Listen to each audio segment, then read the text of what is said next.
choosing alternatives. If you can sell the long put for more than the debit paid for the whole spread, then you'll see an overall profit for the position. If you sell it for less than the spread's debit, then you'll see only a partial loss. If you find yourself with a bear put spread expiring partially in the money and are not comfortable risking assignment on a short put that is expiring out of the money, you might consider closing out or selling the whole spread just before it expires.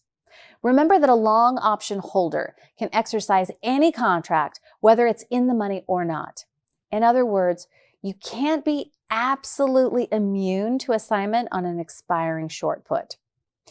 As expiration approaches and a bear put spread is at least partially in the money, you should begin to think about which steps to take.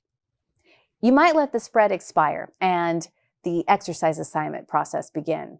You might close out the spread by selling the whole thing or just the long put part of it, if appropriate, in the marketplace. We would like to thank you for taking the time to watch the videos that we have put together for you today.